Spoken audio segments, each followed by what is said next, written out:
I think it's going to let me. We are good. All right, perfect. So welcome you guys to this presentation. We are going to be talking to you guys today about how to advocate or how to learn to advocate or how to be a support for some of the children within the school system. Something I will say from the start is just make sure that any information we're talking about regarding laws, to please double check with the laws within your own state. These are the ones that are within Florida, or at least within Miami-Dade County. So I would encourage you also just to, double check, always confirm that, the information is up to date, because sometimes it is ever changing. So just make sure that you yourselves are doing the due diligence as well. And I can always give you those resources where we found this information. So with that said, we're going to go into our introduction. So thank you guys all for joining us today. All right, so I'll start. I'm one of your chefs today, which is why we're donning our little chef hats. My name's Tina. I am a speech language pathologist here at, not here, because I'm not there, but I'm a speech language pathologist at the University of Miami Millman Center. And I really do enjoy supporting the pediatric population. That's the majority of the individuals that I work with. I have had some experience working with assistive technology and adults, but predominantly my experience really lies heavily in working with assistive technology, specifically augmentative and alternative communication within the pediatric population.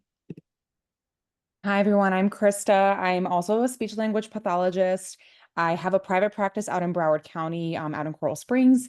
And over the years, I have just been, diving deeper into AAC. And so that's a pretty large part of my caseload right now. I solely work with pediatrics.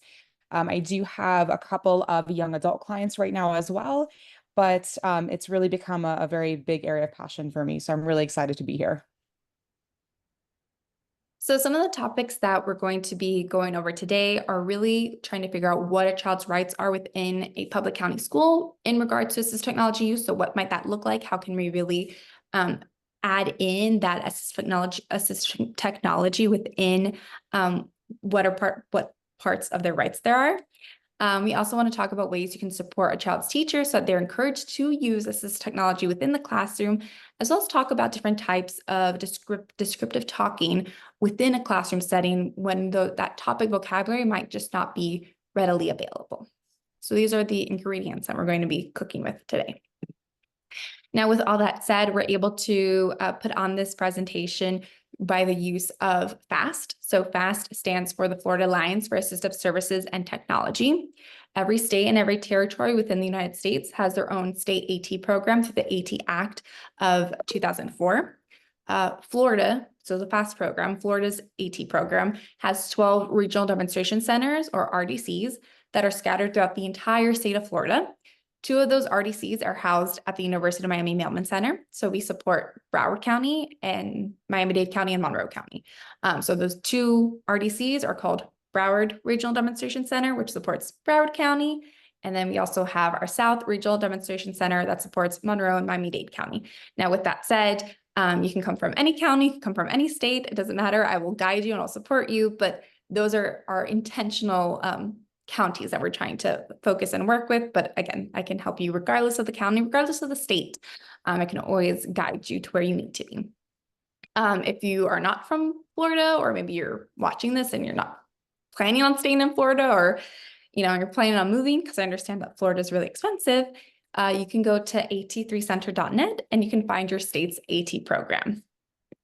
So a lot of services that we offer through FAST are also offered at other AT programs throughout the state, or throughout the nation rather.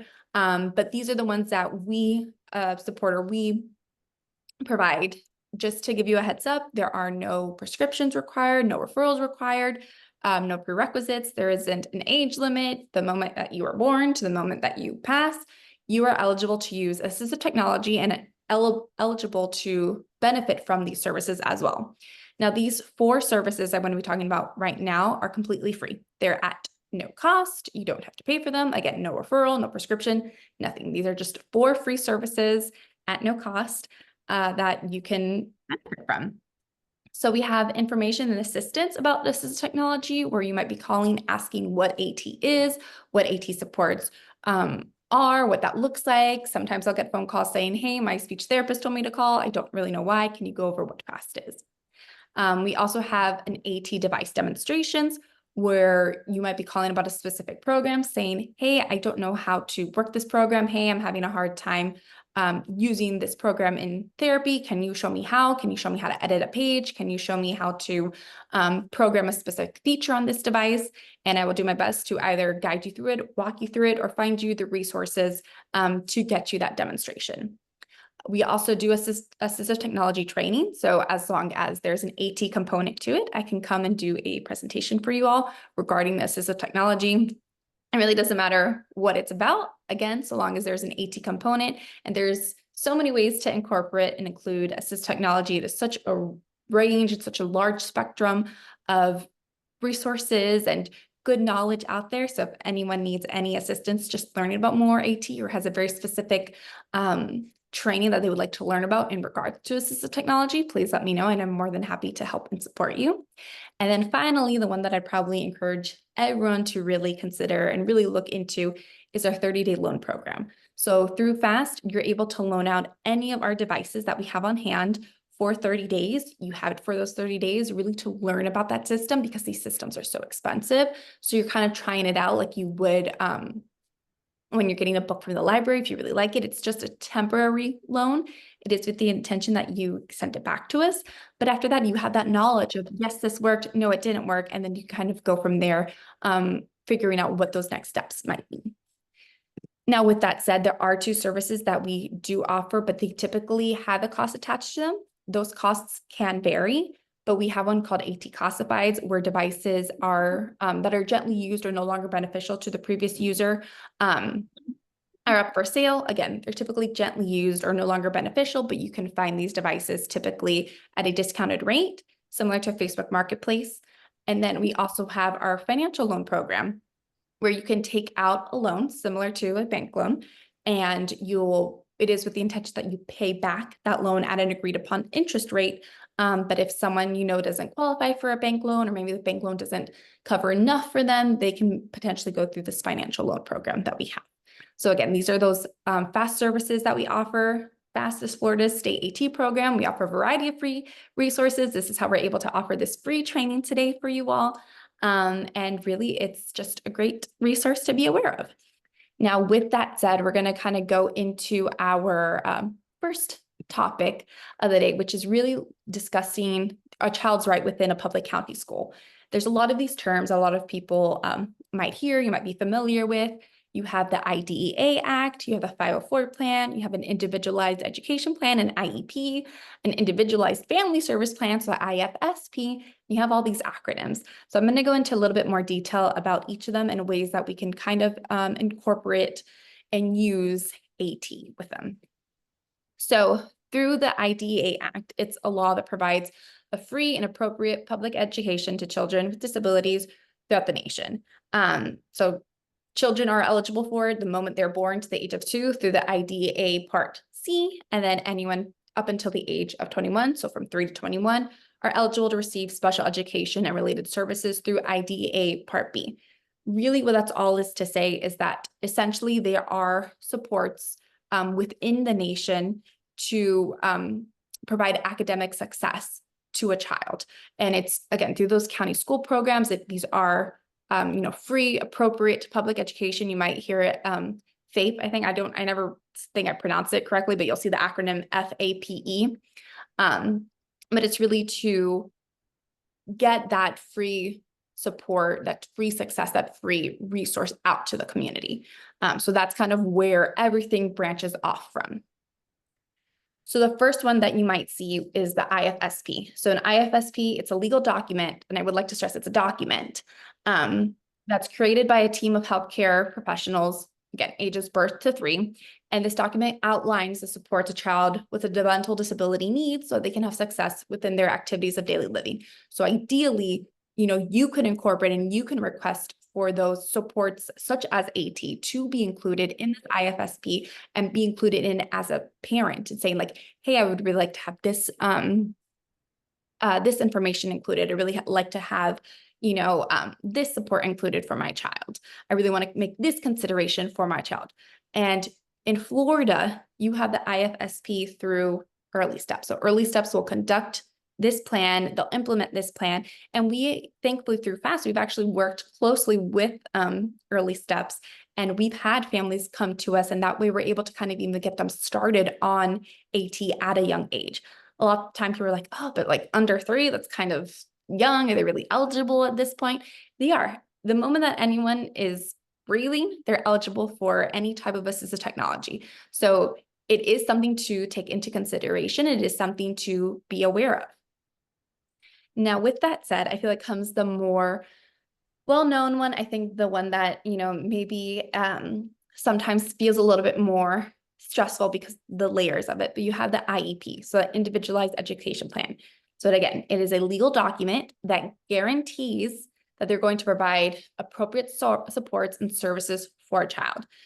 With that said, an IEP has to contain, their current levels of educational performance, their goals, their special education, and any related services.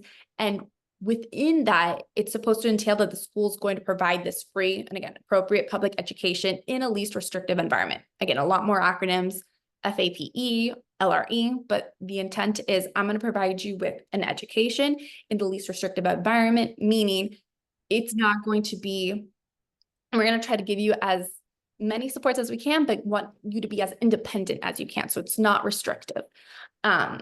Something to take into consideration, there are qualifying factors to be eligible for an IEP, and they all are listed on the Florida Department of Education website. So I would definitely encourage you to go and look into it. Essentially, there are certain diagnoses or certain disabilities that they're looking for to see if they qualify. And then as well, if those disabilities affect an individual's ability to learn and how it can affect their academic success. So if you qualify within those 2 qualifying categories, essentially, then you're eligible for an IEP. So who are the decision makers within the IEP? This is kind of the fun one. I feel everyone is involved. Parents, general ed teachers, special ed teachers, representatives from the school system, an individual who can interpret the results, representatives from transition services when it's appropriate, your child when it's appropriate for their age, especially when we're working on that transition, I think would be very appropriate.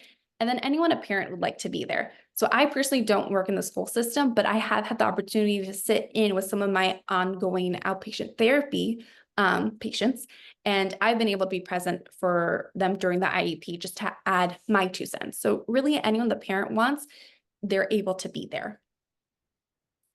So there are certain special factors, that need to be considered and addressed within the IEP meeting, and AT can be one of those things that's required or can be included so that they can receive that free and appropriate public education.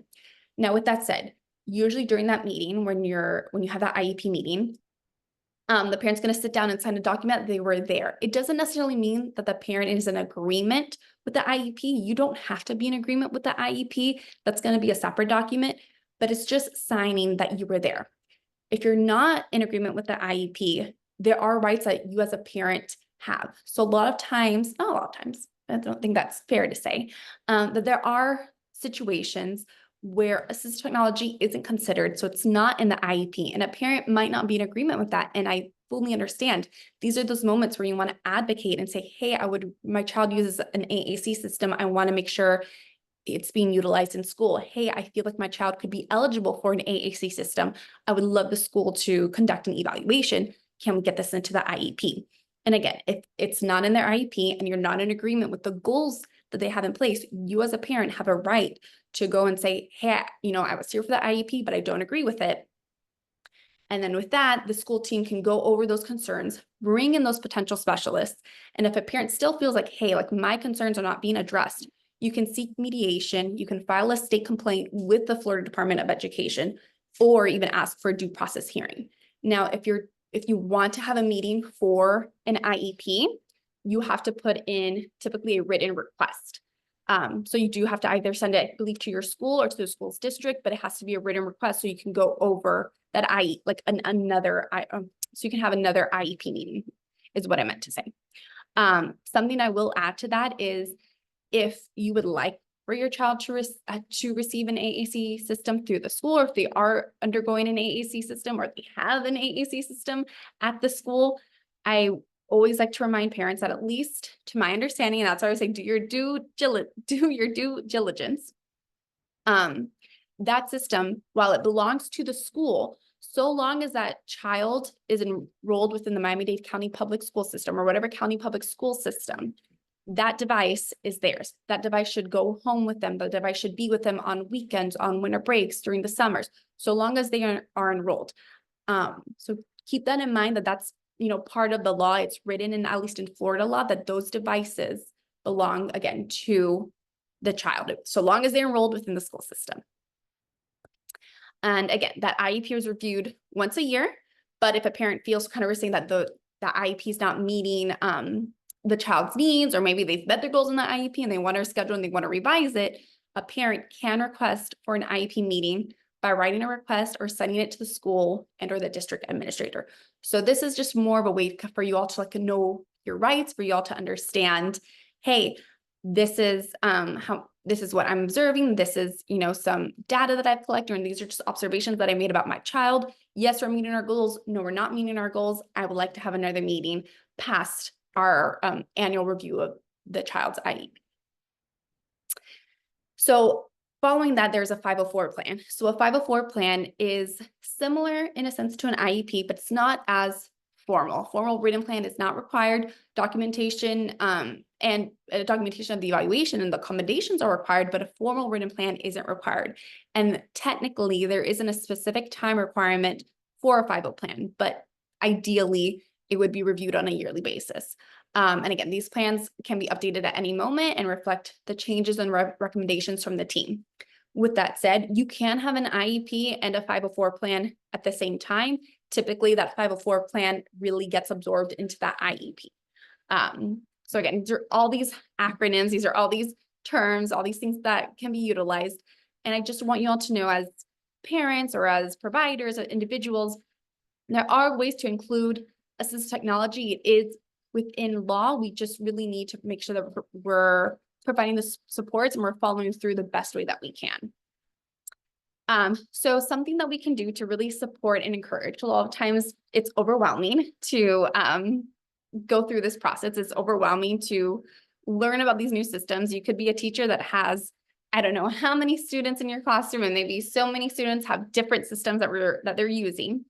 I created this template so that each speech therapist or each parent or each AT specialist, or just anyone in general who has worked with this child and has familiarity for the device, we can kind of give them this breakdown of their system. So I'm going to give you guys the example of Arthur. There's a QR code. Please feel free to use that QR code and you can download this template. So with that said, I'm introducing as if it's the beginning of the school year. So here's Arthur. Arthur's saying, "Hi, Mr. Ratburn. I'm so excited to be in your class this year. I'm going to tell you a little bit about myself. I love reading books and going to library. I have autism spectrum disorder and I'm non-speaking, but that just means that I use an AAC device to talk." And then there's a little blurb that explains what an AAC device is. It kind of goes through how the specific one that Arthur's using is through motor planning, and if he's not able to use it, he can't express himself. But here are some resources. So it even links a video of what LAMP is. That's a system that Arthur uses. And explains how, if you want to get support with the system, here are your vendor reps for that specific area. And then that vendor rep, the individual the teacher rather, can use those supports and can reach out to that vendor rep as well as watch that video to become more familiar with that system. I also try to link, maybe the speech therapist, whoever adapted this template for the child, maybe it's the parent, maybe the speech therapist, maybe an occupational therapist, maybe a teacher, whoever it might be. So you can have this conversation of, hey, here's what's worked best for us. Here's how you can implement it. Here are some suggestions, as well as information about your state's AT program. So again, putting FAST in there, because FAST can also help any individuals learn how to use these systems as well. So again, this is a template. Feel free to use the QR code. You'll have access to it. I can also send a link to it at the end of this presentation. But these are just ways that we can support our students and our individuals. So I'm going to pass the baton now to Krista. Awesome. Thank you. So, okay, it's lunchtime. Everyone's probably hungry. I'm going to walk you guys through how to make a complete meal, AT and AAC style. So, we're going to be discussing a couple different components here. So, my favorite part of a meal always are the appetizers. I don't know why, they're my favorite. Um, there are there are many different ways that we can provide AAC supports to students in a classroom, even if they haven't received their AAC system yet. So this is one of the ways that we can do that. So I want you to think of this concept of universal design for learning, that approach for AAC as kind of your appetizer, right? So appetizers are meals that you can share amongst the people sitting at your table, right? They're shareable, it's a little bit for everyone.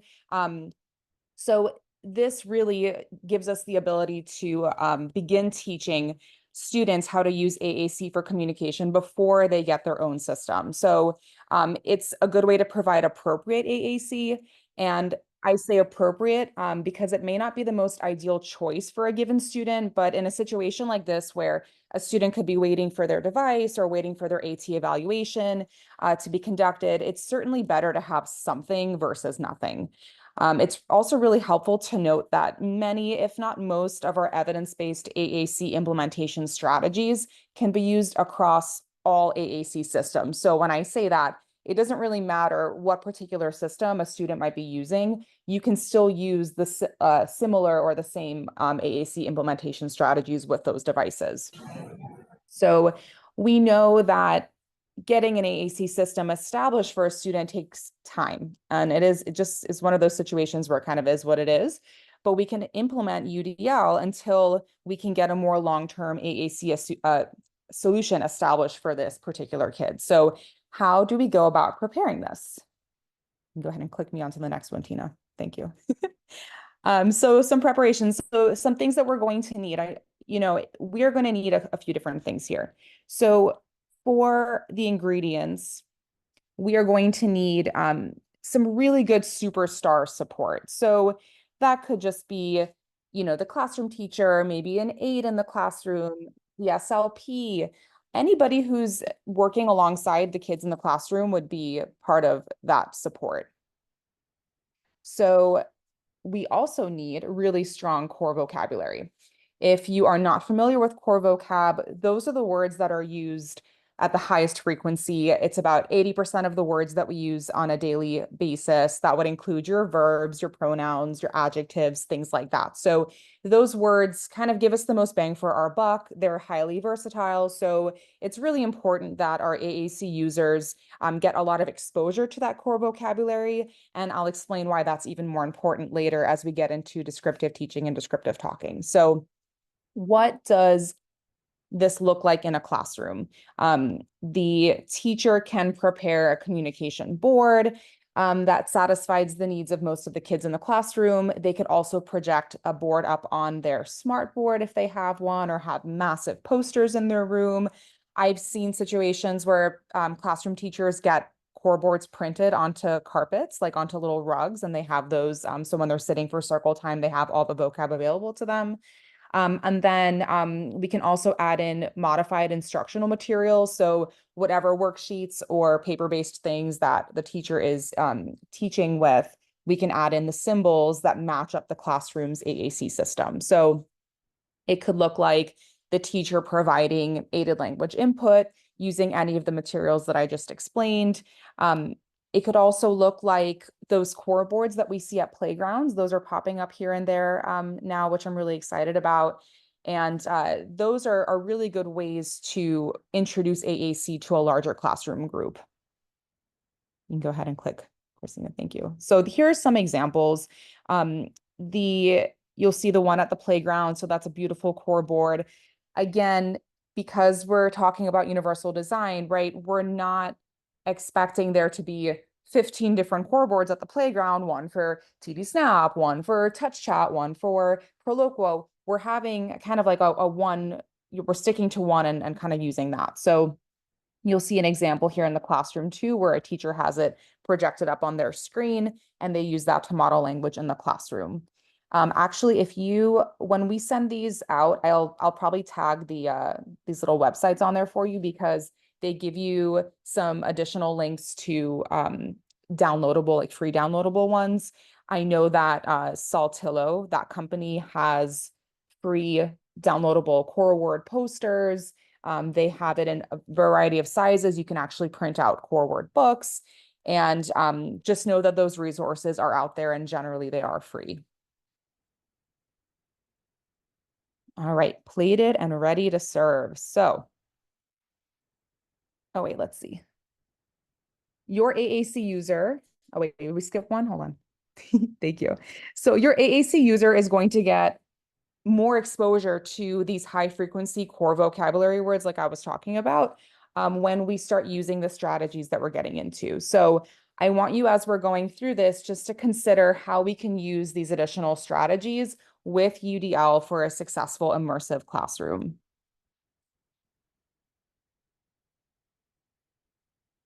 All right, actually, let's go back a little bit, Tina, because I think we missed some.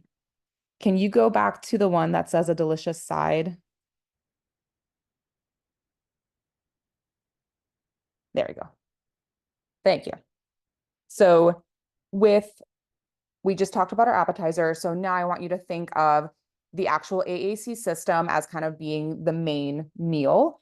And then once you have your main meal, we're going to talk about some sides that go with it. So I don't know if I'm the only person that feels like this, but when I go to a restaurant and I order my main course, depending on what sides come with my main course, that actually helps me decide what main I want. The sides are really important to me. So I don't know if that's the case for anybody else, but that's kind of what led me to think of this analogy here. So you can go to the next one, Tina. So a good, delicious side in our AAC meal is a strategy that we call descriptive teaching and talking. So if you were present with us the last time we had our meeting, we spoke a little bit about this. We kind of touched on it. We felt like it's such an undervalued and underused strategy. And so I wanted to get more into this during today's meeting. So go ahead and go to the next one. Okay, so there are many different pieces to this. So it's a strategy that supports learning of core vocab. It requires a little bit of out of the box thinking. You got to get a little creative with it, and I'll show you how and why. It really shows that practice builds skill. So a lot of these core vocab words are, some of them can be a little abstract, but I think with explicit teaching and using strategies like this, it really helps solidify the concepts for our students. And it pairs really well with other strategies like modeling and aided language input. It allows for more practice with a very small set of words. And then it reduces the need for constant programming and editing. So I know in my experience over the years, I think parents, even teachers and support staff, everyone gets really overwhelmed and they always think that they have to do a ton of editing in the device. And that kind of leads us down like a really dangerous rabbit hole, because if you've worked with any of these AAC apps or devices before, you know that when you start editing, there's so many layers of programming to these apps that you can start kind of changing settings that you don't realize you're changing, and like navigation gets all wonky. And so I think that that editing piece is probably the most overwhelming piece, but it doesn't really need to even be there, right? Unless we need to program very specific fringe vocab words. I don't think that people need to get too heavy into the editing. And I'll show you some ways around having to do that. So we are going to go step by step in creating this delicious recipe for our descriptive talking and teaching. So step one, we're going to focus on words that are already in their system, right? So the point is not having to stress about adding in the very highly specific vocabulary, those fringe words, right? We want to really stick to the core vocabulary on this one and really use those words to kind of get our point across. So the next step, if you are, reading a book or you're introducing an activity, you are going to highlight and mention the highly specific word that may not be in the child's device. So I know the Gruffalo book in my house right now is a very hot commodity. So I couldn't really get away from it. I had to, enter this into our beautiful presentation here. So Gruffalo is my highly specific word. And then the next step is we're going to use our core vocab words to actually define what that word is. So if you're not familiar with the Gruffalo, he is a fictional character in a really cute book for kids. And he is this imaginary big monster. He's big, sharp teeth, hungry. His eyes are orange. He has a black tongue. He's scary. He's brown. He's angry. So all of these words are core vocab words that allow us to describe our main character, the Gruffalo. So if you don't have Gruffalo programmed in your device, here are so many other words that you can use to really describe who that is. And the key here is when you are instructing is to use more open-ended questions that have a wide variety of correct responses. So for example, if I said the question on the left, what character did we read about in our book today?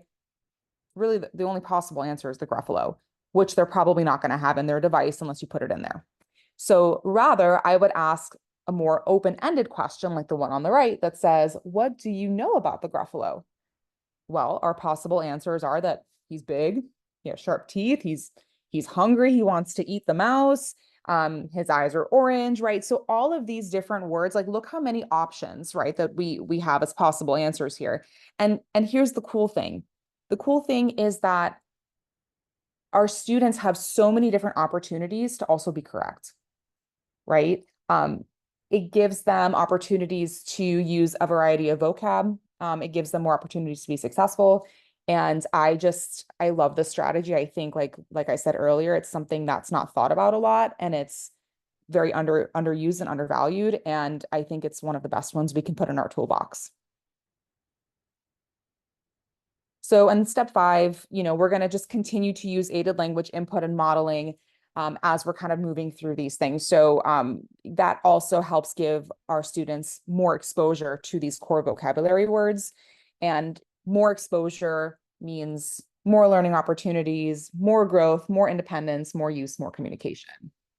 So lots of good stuff. So it's plated and ready to serve. I know I kind of went over this earlier, but I want you to think like how your students can get even more exposure to these words when you pair something like descriptive talking and descriptive teaching in with that universal design for learning, or even just when your student has their own system already. And lastly, I wanted to share a resource. It was released a few months ago. It's something that I contributed on with a lot of really amazing AAC SLPs. And Tina, if you just click to the next one, I'll show them the links. So it's called Stepping into AAC. If you haven't heard of this, it's amazing. It's 100% free.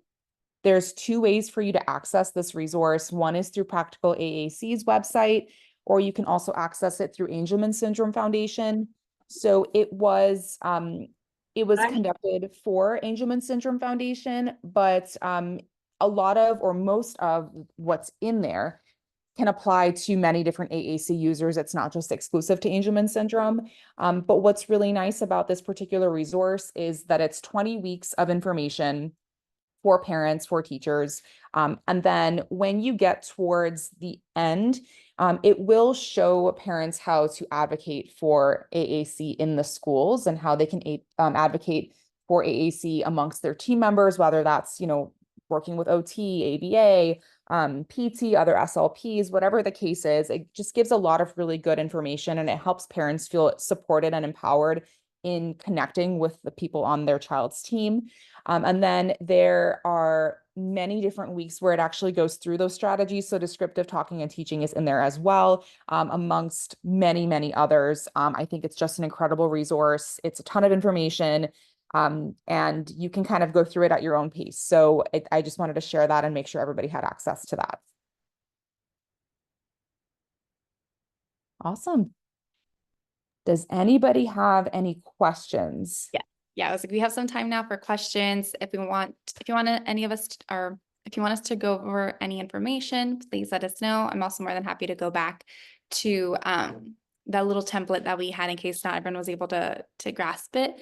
And again, I really like that template just so that you can use it to advocate for the child that you're working with. If you're the speech therapist, if you're the parent, so they can learn how to, so the teachers can learn essentially how to use that device. If anyone has any questions, please let us know. Before, while I guess people are thinking up some questions to ask, if you don't mind, please filling out this quick survey. And if you fill it out, you do get a chance to win a $10 gift card to Amazon. So please, please, please fill it out so that you can be entered into a chance to win a $10 gift card. Fill it out to the best of your ability. And then if you get it, then we're able to reach out and give you an Amazon gift card.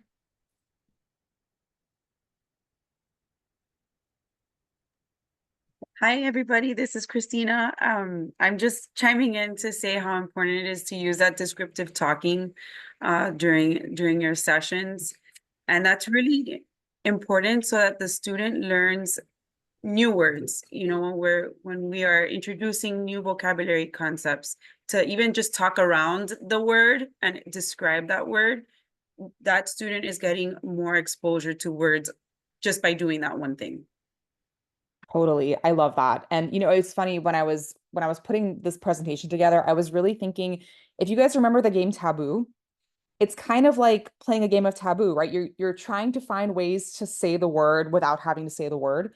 And I was like, oh my gosh, like we should play this at the clinic because it's just such a fun thing to do. And that kind of gets your mind kind of thinking outside of the box, because I know if you're maybe not an SLP and you're a parent and you're kind of overwhelmed with a device, just trying to find things in there is a little bit it's a little bit daunting, but kind of thinking of it as like taboo, I think it makes it a little more fun and less stressful.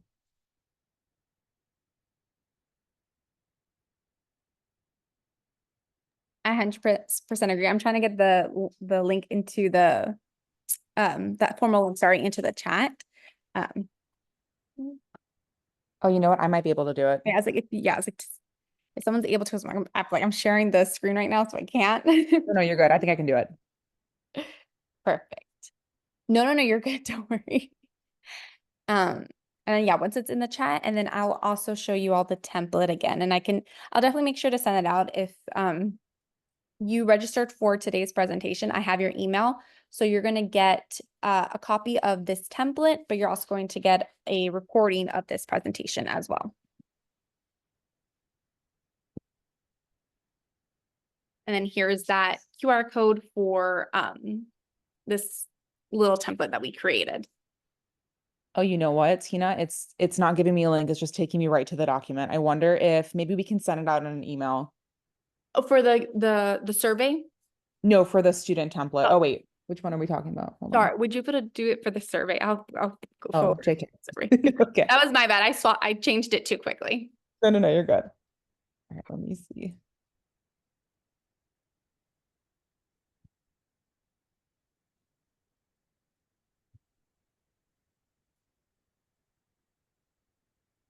Give me 1 second. I'm just going to email it to myself and then send it over. And yeah, and I'll honestly, I'll probably also include the survey in an email with all this information. So if anyone has any questions or anything or wants more information, you'll be able to reach out to us that way.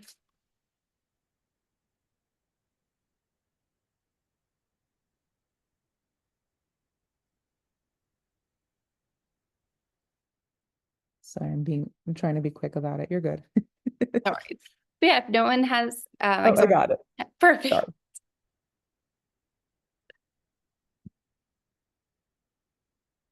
Okay, it is in the chat. Perfect. So yeah, that'll be the link to the survey. And then for the template, I have to double check, but I think I can send it out. I have to figure out exactly how to do that, but I think there's a way to fix it.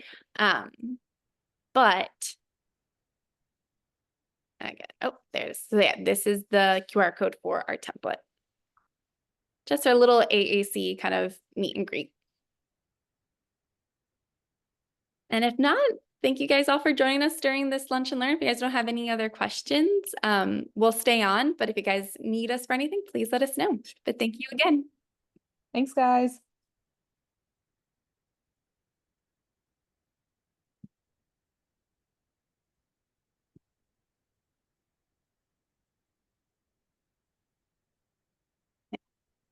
That one I can do really quick now. Yeah, it was weird. It just opened up because I think I have the Canva app on my phone. So when I Ah, took a picture, it just took me straight to my app. understandable. Hang on. I could send it here. Oh my goodness. Guess there's a, okay. Oh gosh. Okay. I don't That's know. okay. I think she logged out. Okay, I You know can her just personally, so I'll send her an email. perfect. Canva decided to do an update literally as Yep, that happened to me too. it was, I didn't understand what's going on. Thank you, Patricia. So yeah, so that's, I'm gonna You put, wanna you yeah, wanna stop the recording? Yeah. yes. How do I stop this?